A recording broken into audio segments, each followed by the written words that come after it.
Boa noite a todos os nossos companheiros, amigos e irmãos que vivem alegres pensando no bem.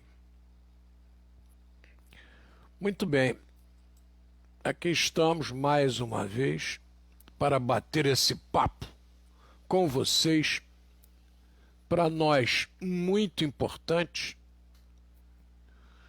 porque a gente vai aprendendo a cada momento com as novas ideias, com os novos fatos que vão surgindo. A gente olha para o passado e começa de alguma forma a entender o presente. E podemos então criar expectativas de futuro. Tá? É muito importante que a gente analise todos esses aspectos para podermos conversar, para podermos discutir tudo aquilo que acontece no nosso mundo. As pessoas tendem a observar algumas coisas como um fato isolado, e nós não podemos analisar nada como um fato isolado. O fato está inserido num contexto. Muito bem, Leila Marina, professora Leila, eu tenho que marcar com a aula da professora Leila para nós, altamente competente, estudiosa, e nós temos que marcar essa conversa com ela. Vamos ver se essa semana a gente conversa com a professora Leila. Muito obrigado, Leila, por estar junto conosco. Geraldo dos Santos, grande abraço, Geraldo. A cada dia estudo mais a questão do trem no Brasil e você tem sido um incentivo muito grande. Muito obrigado. Tá. A Luiz Carlos Bittencourt, aí está. Boa noite a todos. Gratidão. Gratidão é o nosso sentimento que deve permear a nossa vida. Tá? O conhecimento da gratidão. Tereza Milton. Ô, Tereza, muito obrigado, Terezinha. Muito obrigado, Tereza, filha da Terezinha. Muito obrigado por estar aí nos assistindo. É uma honra muito grande, Tereza, tê-la conosco. Muito bem. A gente tem conversado muito sobre os fatos que têm acontecido. E temos feito como fazíamos no Reflexão, que a professora Leila participava sempre com a gente lá na Ilha do Governador, na Rádio Rio de Janeiro. E a gente sempre aproveitou as datas históricas para podermos discutir determinados assuntos. As datas históricas nos auxiliam demais nos entendimentos atuais. Tá? As datas históricas são um marco sensacional no entendimento atual. Grande professor Ronaldo Gomes, é uma honra tê-lo conosco. Tudo em ordem, excelência? Graças a Deus, melhor agora com todos. Paz e saúde, gratidão mais uma vez por estarmos aqui juntos para mais um momento de reflexão. Ombro a ombro e lado a lado, Isso. Como dizia o nosso Leopoldo Machado. Muito bem. Hoje eu gostaria de enfocar dois aspectos. Um aspecto é a nossa querida Cecília Meirelles. Cecília Meirelles é um marco na literatura brasileira e faz o seu desenlace a 9 de novembro. Em 9 de novembro, a professora Cecília Meirelles nos deixa. E a gente acessa a internet e verifica que ela é originária do Rio de Janeiro, em 7 de novembro de 1901, e tem a sua passagem em 9 de novembro de 1964. Jornalista, pintora, poeta, escritora, professora brasileira. É um nome canônico do modernismo brasileiro. Uma das grandes poetas da língua portuguesa. E a turma redige uma das grandes poetas e não poetisa, que ela era 100% contra esse negócio. Ela achava que o artista, você não tinha nada que separar o masculino do feminino.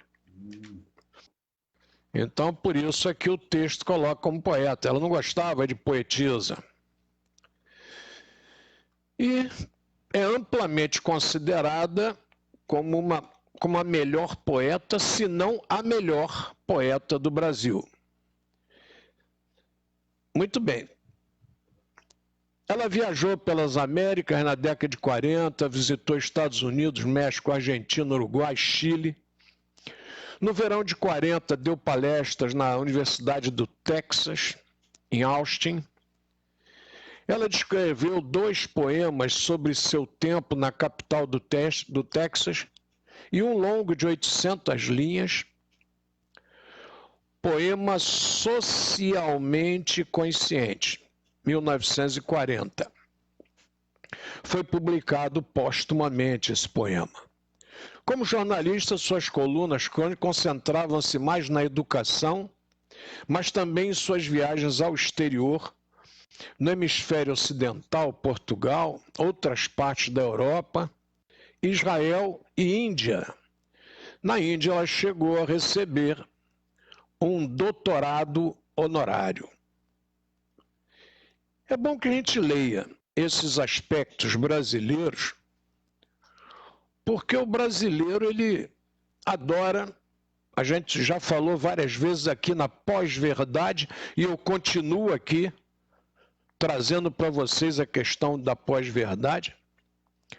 O brasileiro tem uma mania de ser contra o reinado, mas de criar situações especiais como se fôssemos reis. Então, o político tal, ele tem que ser julgado por uma corte especial, o político tal por outro juizado especial, o desembargador por outro, o juiz, o promotor. Gente, aí, se você olha para a Constituição, todos são iguais perante a lei. São não. São não. Falar aqui igual nordestino. São não. Eu tenho um amigo policial que ele gosta muito de brincar, e ele diz que a Constituição esqueceu de uma palavrinha. Então, quando ela diz todos são iguais perante a lei, esqueceram um iguais. Então, teria que ser todos os iguais são iguais perante a lei. Aí estaria correta a expressão. Todos os iguais são iguais perante a lei. Os não iguais não são iguais perante a lei. E você, quando começa com essa argumentação, o indivíduo que é privilegiado por qualquer situação, ele já não gosta de você, pelo que você abordou, comentou. Quer dizer, eu quero ser respeitado, mas eu quero privilégios. Uma nação que mantém privilégios jamais chegará a qualquer lugar. Nós estamos vendo aí os Estados Unidos da América do Norte. Aí outro dia o camarada disse assim, enquanto no Brasil a gente sabe o resultado logo, nos Estados Unidos eles estão contando papelzinho. Não. Não estou aqui fazendo advocacia norte-americana, não, por favor. Eu estou constatando um fato.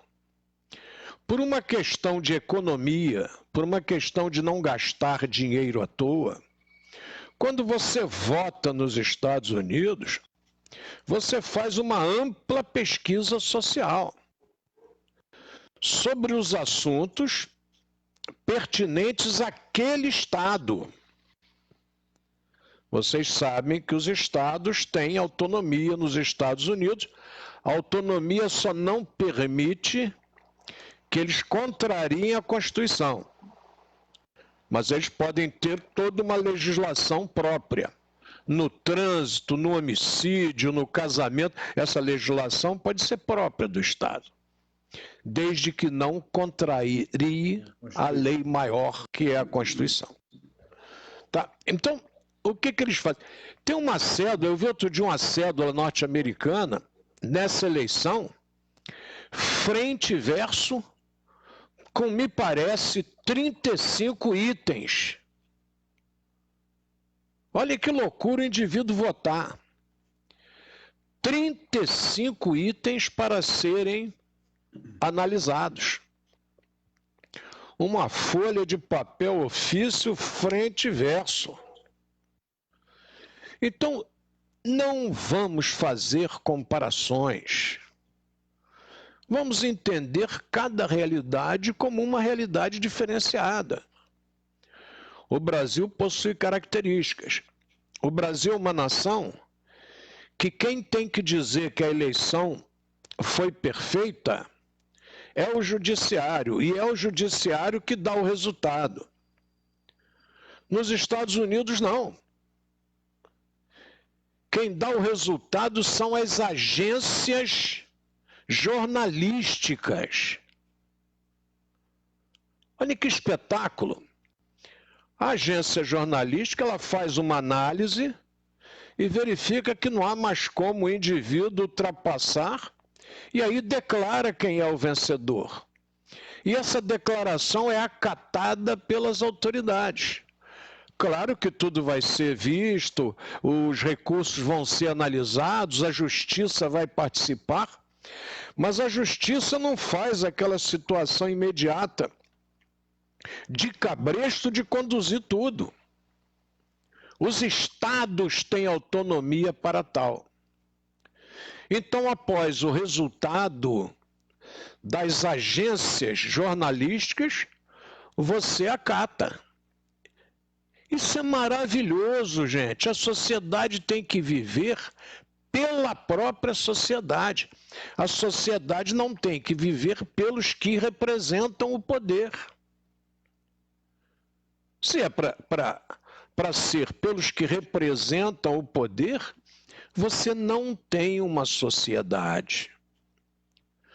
Outro dia eu falava aqui de legislação e de determinada pessoa, como policial, o indivíduo sofrer punição dobrada, e alguém não gostava, olhando a minha colocação. Mas eu me baseei num princípio cristão. Eu me baseei em Jesus. Amai a Deus sobre todas as coisas e ao próximo como a ti mesmo. Então, não, você ama mais o próximo que é autoridade, menos o que não é. Isso não existe, gente. Isso é uma deformação da lei. Porque se todos somos iguais, as normas têm que ser iguais. E é difícil o brasileiro aceitar essa questão do igual. Vocês vejam a questão do cárcere no Brasil. Não, eu tenho nível universitário, tenho direito à prisão especial. Vocês vejam que são erros assim grosseiros do Brasil. E vocês não tenham dúvidas, esses erros vão ser corrigidos com o tempo. Eu comecei conversando sobre a Cecília Meirelles. Ela se forma no curso normal. Vocês já fizeram uma análise nos lares de vocês? Meu pai tinha nível superior, né? Cursou engenharia e cursou história. Minha mãe não. Meu tio Leopoldo também não. Minha tia Nancy, irmã do meu pai, possuía nível superior. Minhas outras duas tias não. Hoje é normal numa família a pessoa ter 2, 3 faculdades. E pós-graduações, e mestrados, e doutorados, e pós-doutorados. Foi um processo que se modificou no Brasil no século passado. Por favor, quando analisarem as coisas, façam uma análise histórica. Aqui ninguém no nosso programa, nem Ronaldo nem eu, depreciamos ninguém, não desvalorizamos ninguém. Nós simplesmente lutamos pela igualdade, que, entendo eu, devemos lutar. As pessoas que lutam pelas desigualdades, tudo bem, têm todo o direito de lutarem. Mas a Carta Magna nos diz que todos são iguais perante a lei. Então eu tenho que me basear nessa literatura, de que todos são iguais. E que as desigualdades devem ser combatidas. Não fosse assim, não deveria ter constado na Constituição que todos são iguais perante a lei. Simples assim. Não há nenhuma violência da minha parte, nenhuma agressão da minha parte, a categoria nenhuma. É só uma visão de igualdade, que é muito difícil de acontecer. Então vejam só, nossa Cecília Meirelles, o grande triunfo da carreira dela é fazer o curso normal. E é no curso normal que ela vai pegar o amor pela escrita, né? Você vai pegar o amor por diversas artes que são colocadas na escola. Eu converso muito com o Ronaldo que a escola ela tem que ser um menu, como se diz em francês. Ela tem que ser um cardápio de restaurante. E o aluno olha aquele cardápio que a escola oferece e opta. No esporte, ele opta pelo esporte individual, pelo esporte coletivo, pelo salto em distância, pelo salto em altura, pela corrida. Já no coletivo, ele opta pelo basquete, pelo futebol, pelo futsal, pelo voleibol. Da mesma forma que ele opta pela língua portuguesa, pela matemática, pela geografia, pelo francês, pelo inglês, pelo espanhol. A escola tem que apresentar esse cardápio para o alunado. E o alunado olha esse cardápio e vai fazendo as suas opções. E a escola tem que estar muito preocupada, porque normalmente quando o aluno diz assim, eu não gosto, olha que coisa perigosa, eu não gosto de matemática. Interessante isso.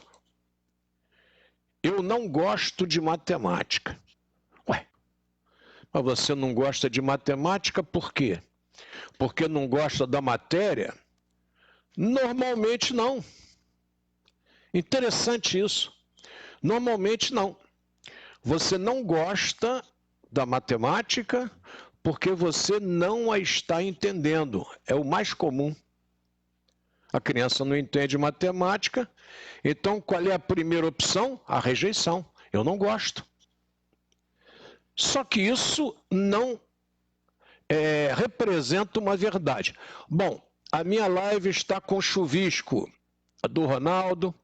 Eu vou fazer o seguinte, gente, eu vou trocar.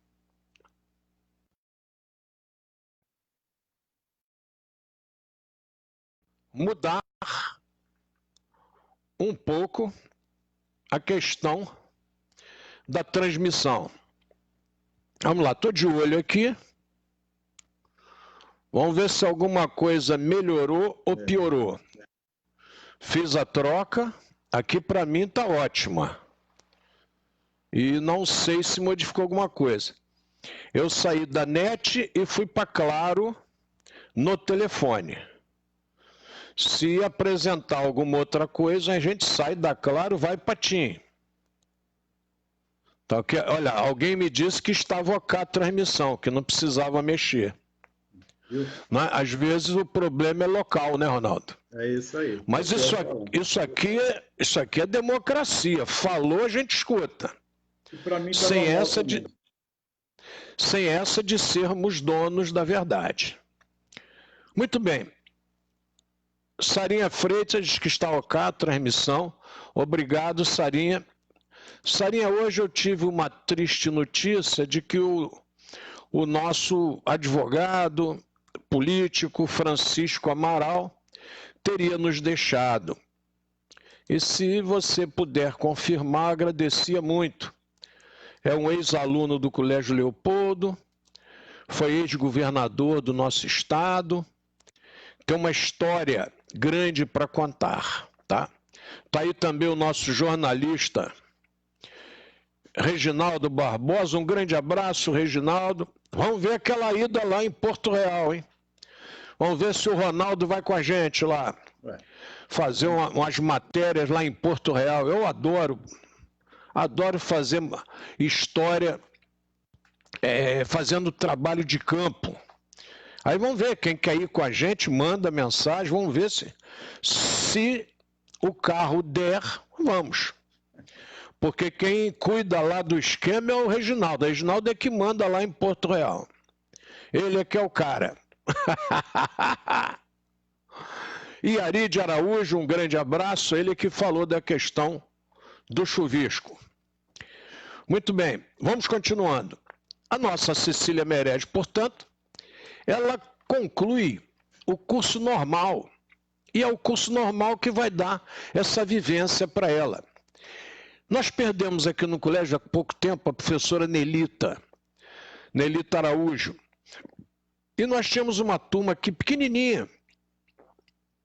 No colégio era uma turma de 10 alunos, ou 11 alunos. Nem sei se tinham 11 alunos, que era a professora Shirley, que depois deu aula de francês, professora Nelita de inglês, a minha irmã,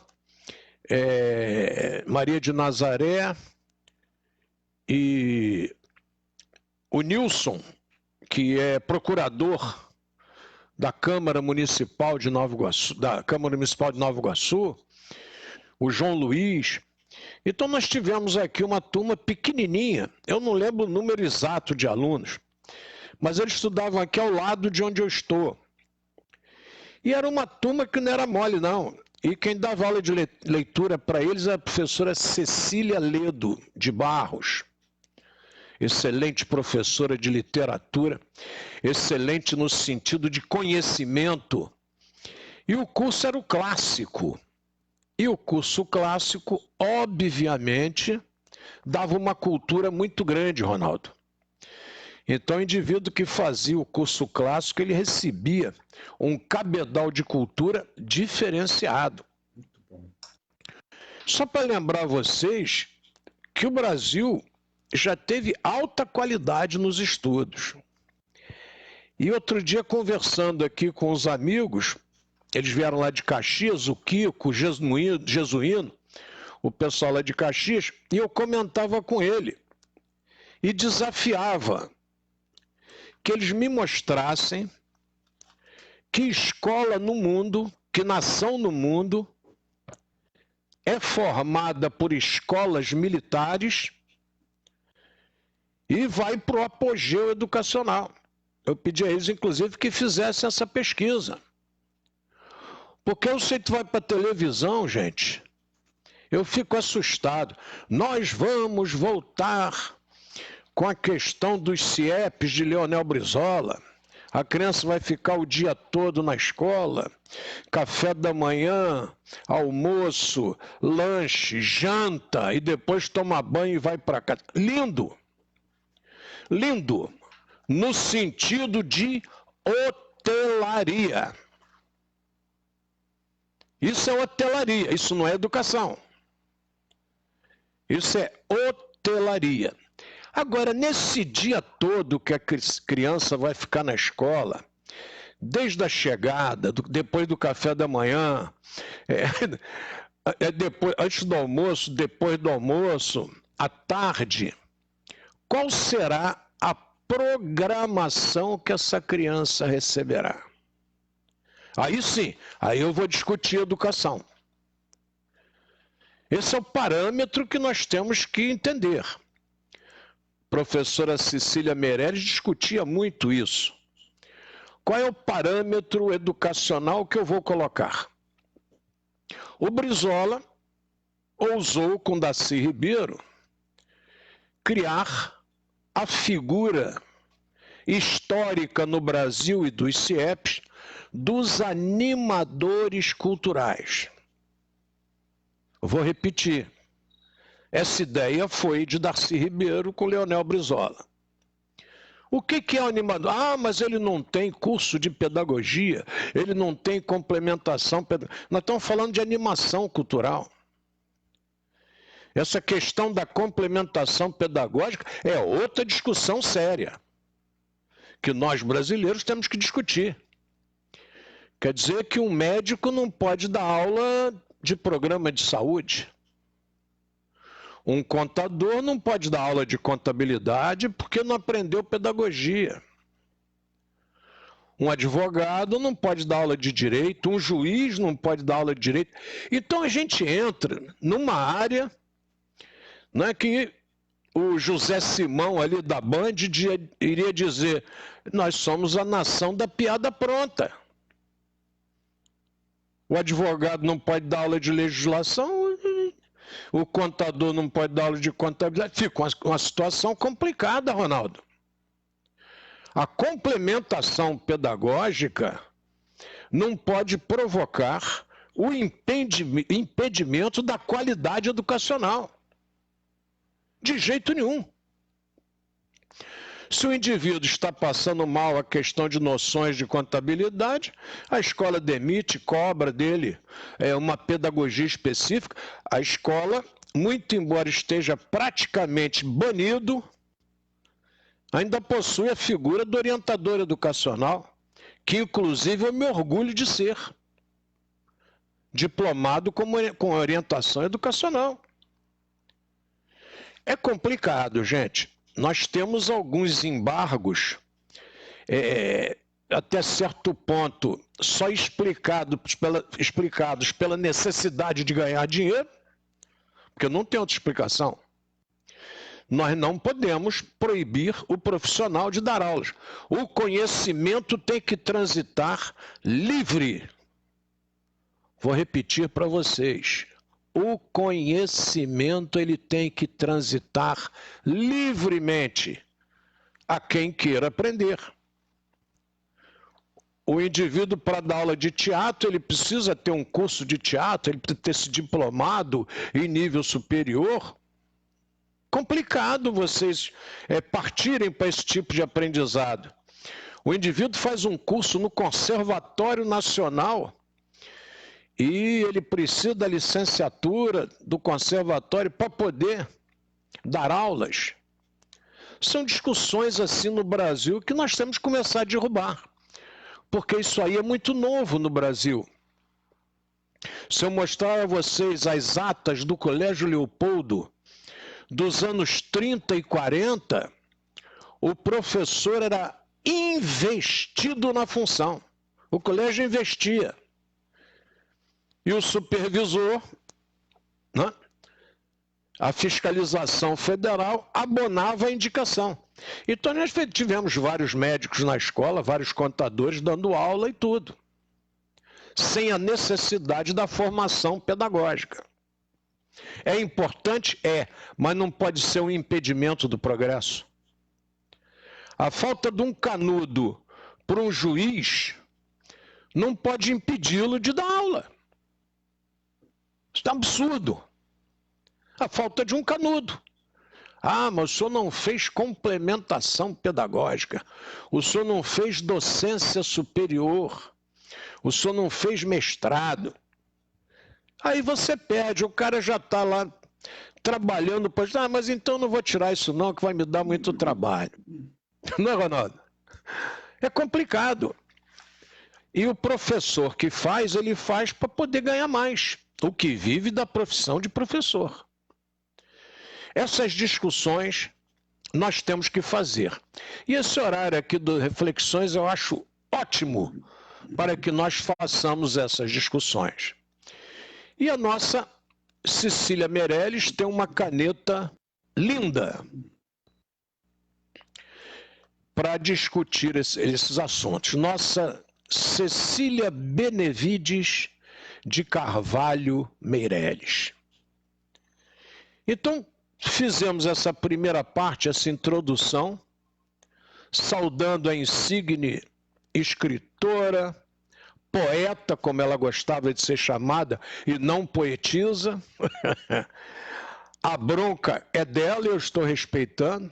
Poeta, pintora, enfim, alguém que circula pelo mundo, levando as suas ideias, a ponto de receber um doutorado honorário na Índia. Então, eu queria dizer a vocês que dessem uma olhada, né, para não criar um cacófaton, na biografia da nossa Cecília Meirelles. Fica aí para vocês. Oportunamente, a gente aqui traz algum soneto, algum escrito de Cecília Meirelles, que essa é a época do soneto. Então, o soneto vigora aí no final do século XIX, princípio do século XX.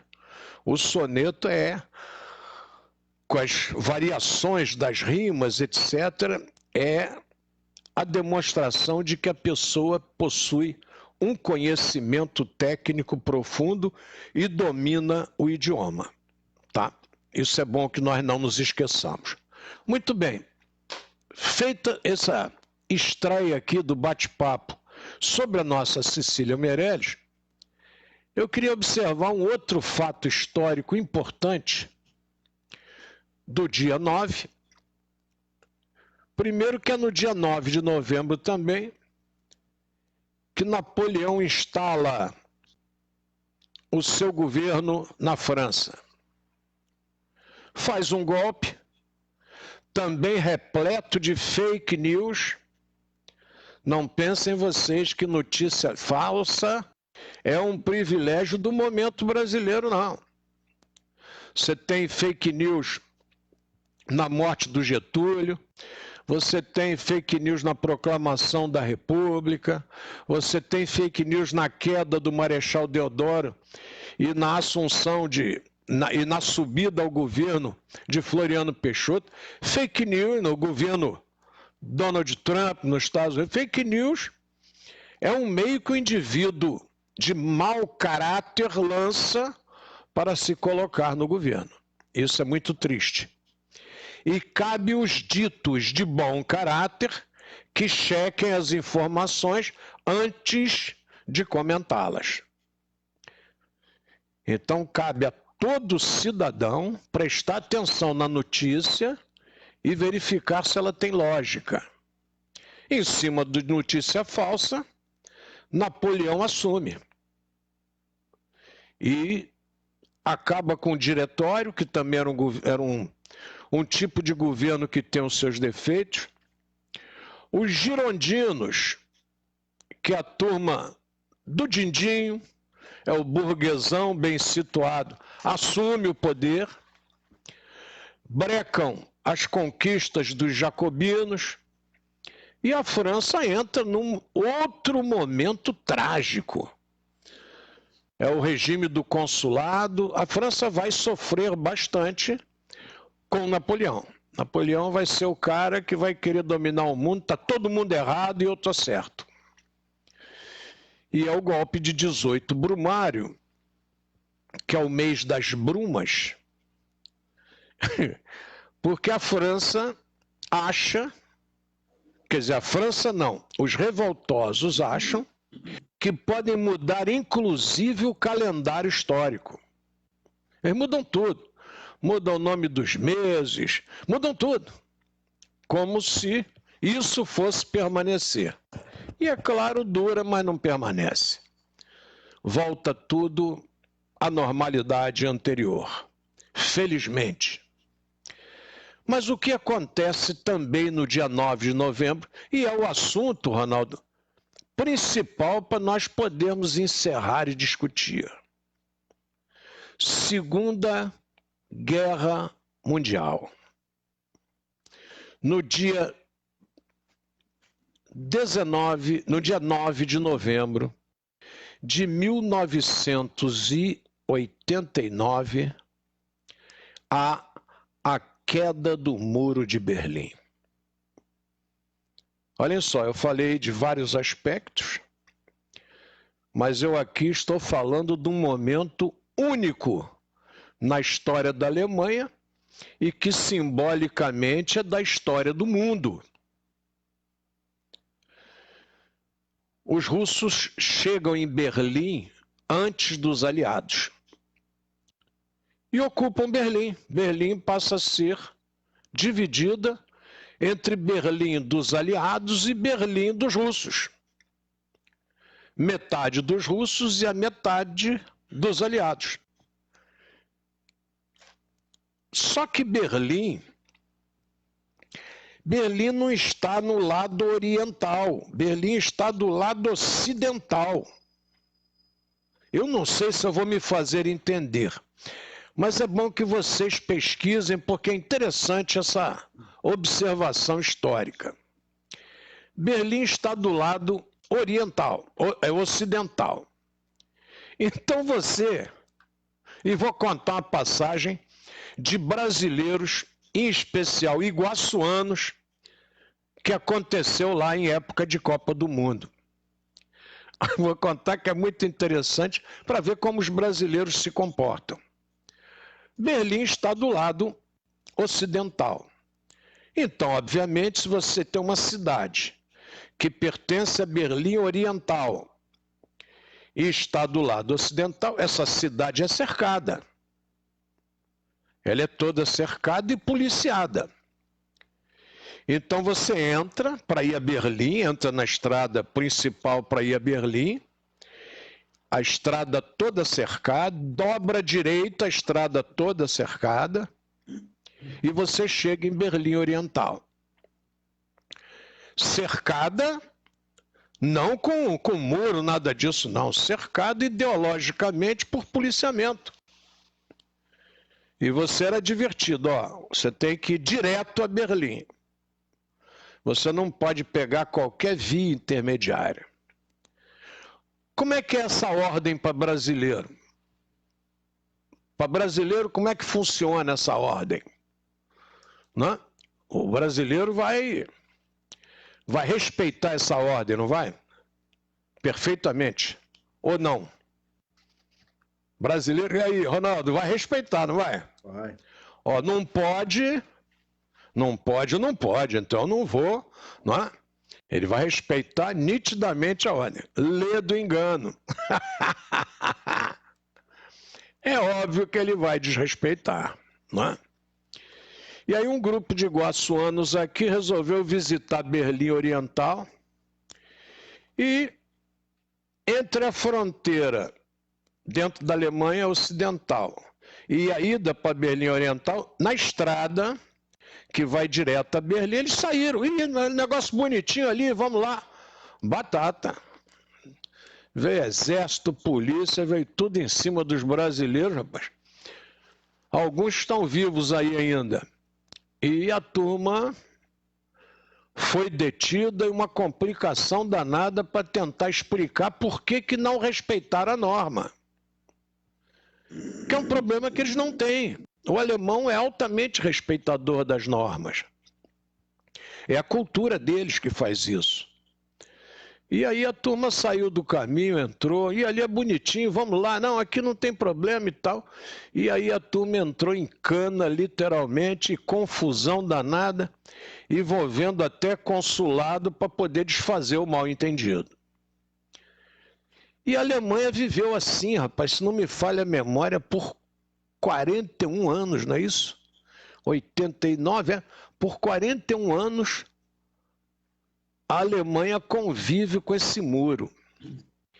E aí vem a questão do aspecto histórico que eu gostaria que vocês observassem hoje. Quando vem a questão da reunificação das Alemanhas e começa o processo da queda do Muro de Berlim, isso cria um alvoroço lá muito grande. O alvoroço é muito grande, porque há quanto tempo a população espera as Alemanhas reunificadas? E a turma que só pensa besteira, né, Ronaldo, aqui no Brasil conversando com a gente. Ah, vamos deixar a Alemanha reunificar aí, vamos ter outra guerra mundial. Quantas vezes a gente escutou isso, né? Batendo papo com conhecido, como a gente escutou isso? Muito. Ué, vamos deixar a Alemanha? Não, deixa como está. Se derrubar o Muro de Berlim, nós vamos ter outra guerra mundial e tal. E a Alemanha dá uma aula para a gente. Uma aula de humildade, que não é característica do povo alemão. Uma aula de respeito ao próximo. Primeiro, a Alemanha reconhece, até hoje, as barbáries de Hitler. Isso, gente, é uma virtude que a gente tem que tirar o chapéu. Não estou aqui elogiando por nada, não. Eu estou aqui dando um voto de respeito aos alemães que reconheceram as barbáries de Hitler. Outro dia eu postei na minha página. Eles fizeram um museu lá na Polônia, onde estão várias malas dos judeus que se deslocavam para morar em um lugar ou outro e dos judeus que presos se deslocaram para os campos de concentração. Então aquelas malas lá bonitinhas, arrumadas, empilhadas, mostrando o que foi essa grande enganação, porque eles não sabiam que iam ser mortos. E lá está essa imagem dessa barbárie preservada até hoje. E vocês perguntarão, mas por que preservar? Simples, porque o povo esquece. Se você não lembrar, Ronaldo, o povo esquece rapidamente. Tem que lembrar, e a Alemanha mantém. Tem que lembrar, Paulinho, porque esse ato dos alemães do reconhecer dava a grande pauta de um que foi praticamente, foi feito o filme, que é A Lista de Schindler, mas tiveram outros alemães que marcaram também contra a própria situação, que é preciso lembrar que a opressão era grande, inclusive com os próprios alemães que não aceitavam o regime. Então, os alemães, reconhecendo isso, a época áurea do que foi essa situação, é um marco, porque vem corroborar, ratificar a façanha da lista de Schindler, que é Schindler, e tantos outros alemães, reconhecido pelos próprios judeus como um marco na ajuda contra o nazismo, e ajudando os judeus e muitos outros que conseguiram, por conta de alemães que estavam, de fato, contra o regime, salvar vidas. Poderia salvar mais, como fica retratado no filme, mas o judeu fala com ele, você salvou o que você poderia ter salvo. E nós estamos aqui. Mas houve, com certeza, outros na história que marcaram também, alemães, que marcaram salvando vidas. Então, é parabenizar, de fato, essa marca dos alemães reconhecerem um erro histórico na vida humana da humanidade. Então, veja só, nós temos... Eu vou fazer uma transmissão só de pessoas que ajudaram a salvar vidas. Schindler é um deles que ganhava dinheiro, inclusive, Sim. com esse trabalho. Mas tem aqueles que não ganhavam nada e ainda arriscavam a vida. Perfeito. Eu outro dia coloquei na minha página aí do Facebook um indivíduo que é salvando crianças e guardando a documentação. E um belo dia ele foi convidado a uma televisão, a uma TV, se não me falha a memória, na Inglaterra, e de repente ele verificou que todo mundo que estava no auditório o aplaudia. Todos aqueles que estavam no auditório eram judeus salvos por ele. É belíssimo esse vídeo, está na internet, é bom que vocês assistam. É bom. E vejam, o Schindler é um trabalho bancado pelo judeu, porque não se esqueça também, não estou aqui sendo contra judeu, contra ninguém. Mas os judeus, eles fazem questão de bancar esses filmes, para que a sociedade não se esqueça. É isso mesmo. E a lista de Schindler é um desses filmes bancados por judeus para que nós não nos esqueçamos do que foi feito. Tá? Isso é muito comum. A origem da maçonaria, isso é um estudo maravilhoso, a Leila vai poder conversar com a gente aí, se Deus quiser, professora Leila Marina, mas é uma coisa muito importante que nós temos que bater sempre, que a gente possa discutir. Muito bem, eu estou aqui com o nosso aluno Edson Urubatã, que é o diretor do Colégio e Curso PEC, que é nosso ex-aluno, está dizendo aqui que me ama para sempre por tudo que a escola representou para ele. Grande abraço, Edson. Outro dia eu vi sua foto aí com o Diego do Flamengo, o aluno aí, o Stefan Brock, se não me falha a memória, mandou para mim, tá? Então, um grande abraço, continue aí nessa lide que você procurou, que é a educação, e eu estou com 71 para 72, se Deus permitir, eu acho que eu vou nessa até o final, cara, eu acho que eu não saio dessa... Eu não desembarco desse trem, não. Estou dentro dele e vou em frente. E o Ronaldo aí parece também não desembarca. Vamos em frente. Né? Tá aí o Stefan Brock também presente, concorda plenamente. É fake. Olha só a observação do Stefan. É fake, só que com uma nova formatação.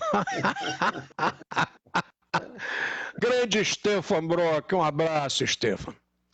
Miriam Magalhães, essa família Magalhães sensacional, rapaz. Estou sempre em contato com a Ilka.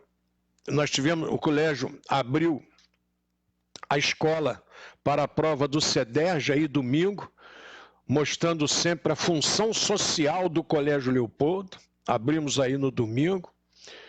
A turma veio para cá e os Magalhães aí estiveram presentes. Um grande abraço aí às Magalhães. Todas elas passaram pela equipe de voleibol do colégio, Miriam, Márcia, Ilka. A Ilka, sempre que eu tive que resolver problema na Caixa Econômica, sempre a procurei, sempre foi muito educada, solícita, e que Jesus a abençoe. Tá ok? Obrigado aí, Edson, pelos elogios. Jesus o abençoe, tá? Pelo trabalho que você faz, e a gente continua aqui na trincheira. Jesus abençoe. Eu não vou ler aqui os elogios do Edson, porque eu sou um camarada que meio devagar com elogio. Tá escrito aí, quem quiser leia. Mas muito obrigado pelos elogios, Edson. E sempre feitos de coração, e feitos esses herdados, principalmente do professor Leopoldo, da professora Leopoldina, do professor Nilton. Os ensinamentos deles ficaram com a gente. E a gente toca para frente a história. Muito bem. Meus amigos, o meu tempo já foi, Ronaldo. Já perdi o bonde aí do tempo. Então, gravem bem esse trabalho dos alemães. Só para concluir, Ronaldo, e eu estou devendo para vocês a questão daqueles que trabalharam para evitar que mais crianças fossem mortas. Crianças judias, principalmente. E nós temos brasileira, mulher brasileira envolvida da área da saúde. O trabalho é maravilhoso. Tem muita gente boa na história e que a gente não pode esquecer desse nome. Mas eu queria dar um relato interessante sobre a Alemanha. Quando o muro foi derrubado e já era permitido o trânsito nos dois lados da Alemanha Oriental e Ocidental, respectivamente a Alemanha comunista e a Alemanha liberta, eles começaram a observar que em alguns locais formavam-se filas enormes, Ronaldo. E eles começaram a verificar aquelas filas. E uma das maiores filas que eles encontraram foi em uma das bibliotecas de Berlim, a principal biblioteca. Eram alemães que haviam retirado livros da biblioteca antes da guerra e depois que Berlim ficou dividida, eles estavam retornando para devolver os livros que pegaram à biblioteca. Eu queria que vocês estudassem sobre isso. E o seu negócio anormal, 41 anos depois. Os filhos devolvendo o livro que o pai pegou, que era da biblioteca, passou na guerra com eles, acabou a guerra, eles devolvendo o livro à biblioteca. Quer dizer, o saber, o ensinamento, a cultura e principalmente a educação estava acima de tudo para aqueles alemães. Então, 9 de novembro é essa data maravilhosa e eu queria encerrar essa conversa nossa com esse exemplo que é totalmente anormal, totalmente diferenciado. 41 anos para você devolver um livro que não era seu, que você pegou emprestado ou que um seu ancestral pegou emprestado e você deve devolver porque aquele livro pertence ao povo, não pertence a você. Muito bom. É um ensinamento maravilhoso. Grande Ronaldo, a palavra está com Vossa Excelência. Eu gostaria que pesquisassem aí, e é bem oportuno quando você coloca a Segunda Guerra Mundial, mas saiu uma matéria ontem, dia 8, sobre uma possível Terceira Guerra Mundial, e quem fala sobre isso é um general, se não me engano, britânico. Pesquisem que vocês irão ver. Essa possibilidade há. E não difere muito, porque estão falando aí, pode achar que é a Alemanha, porque acaba, não vai partir da Alemanha, não. Pesquisem. Se ele está falando é porque alguma coisa tem aí nesse meio. E que devemos orar muito, estarmos vigilantes, porque a situação no mundo está delicada. A pandemia está aí, veio para nos ensinar, não é para atrapalhar, mas o egoísmo humano é muito grande. Enfim, façamos nossa parte que nos cabe, um momento de reflexão em nossos lares, nos nossos, e a família, a grande família, que são os núcleos de uma sociedade, que é a família universal. Mantenhamos nossas preces, nossas orações e nossas vigilâncias. Que Papai do Céu nos abençoe. Nossa eterna gratidão por vocês nos aturarem. Muita paz.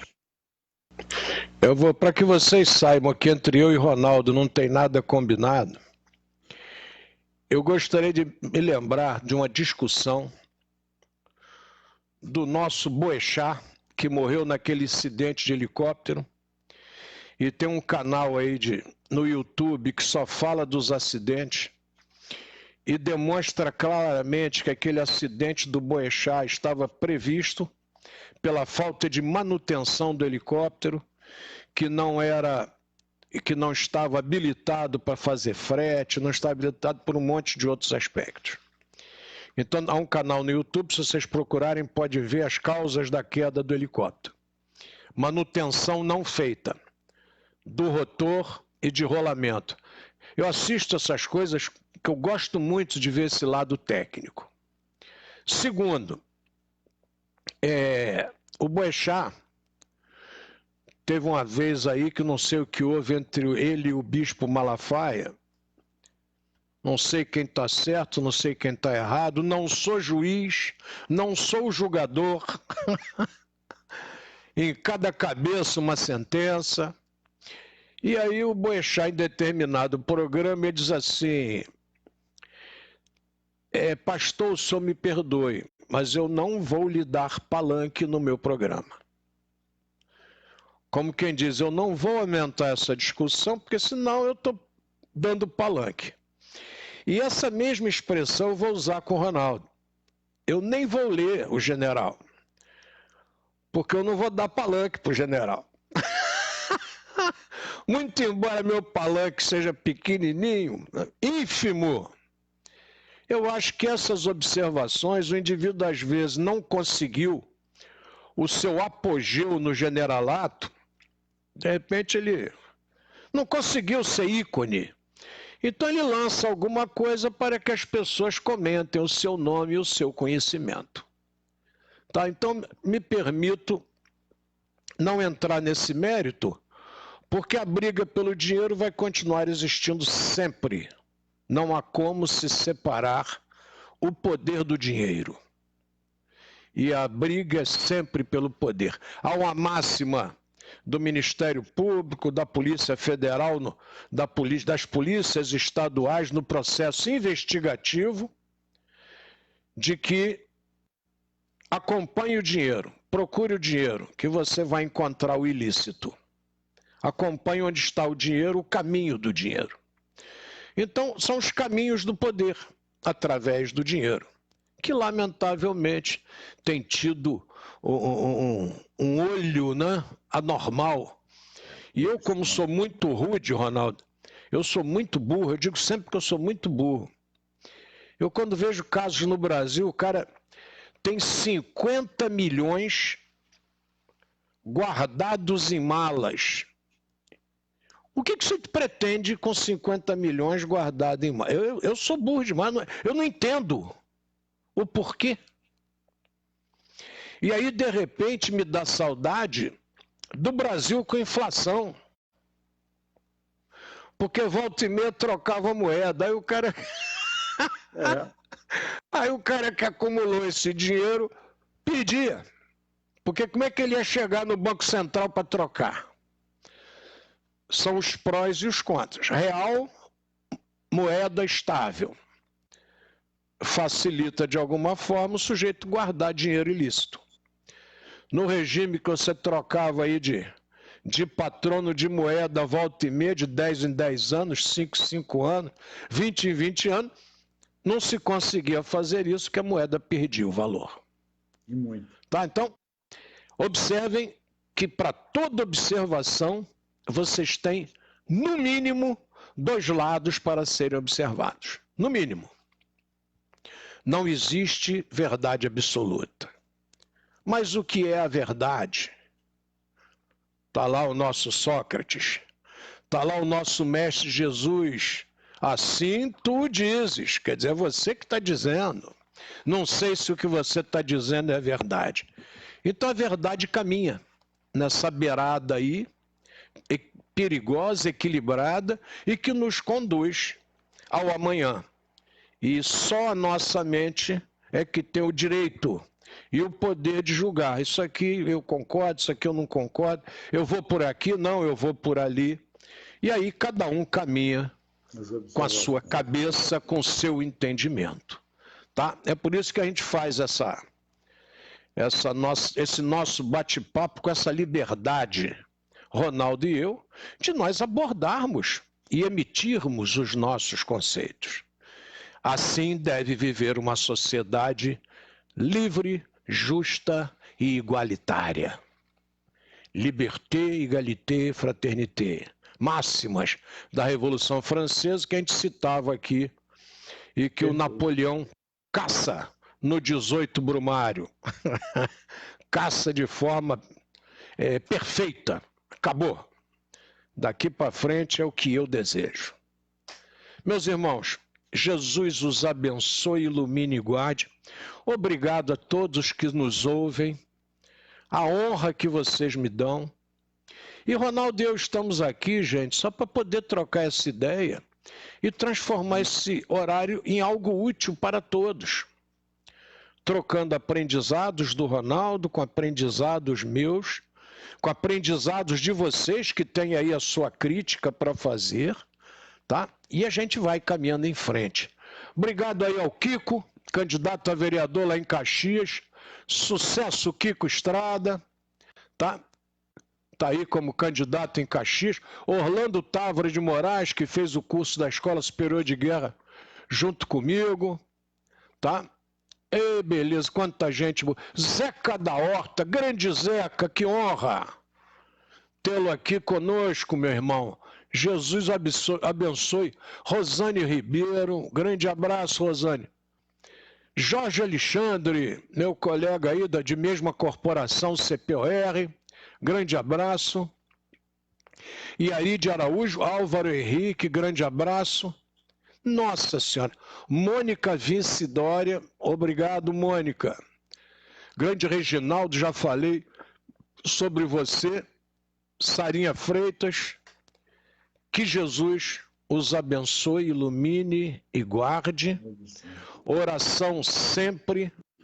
Ontem aqui foi tudo nos conforme, máscara para todo mundo, tapete, tapete para lavar a sola do sapato, tapete para secar, tá álcool gel na escola toda. Muito bom o dia de ontem. Tá? Adorei. Foi uma primeira vez que eu volto a uma atividade da escola desde que a escola foi fechada pela pandemia. E acredito que semana que vem já estará recebendo alunos aqui de forma controlada. Vamos em frente. Até amanhã com mais um Reflexões. Eu vou depois conversar com a Leila, que horas que ela vem aqui conversar conosco, que é uma honra tê-la assistindo o nosso programa. E vamos em frente. Orai e vigiai. E os dois. Orai e vigiai. A vigília faz parte. Não é só pedir, é preciso fazer a sua parte, que é a vigilância. Jesus os abençoe, ilumine e guarde. E até amanhã, com mais um Reflexões, se Papai do Céu assim o permitir. Fiquem com ele. Amém.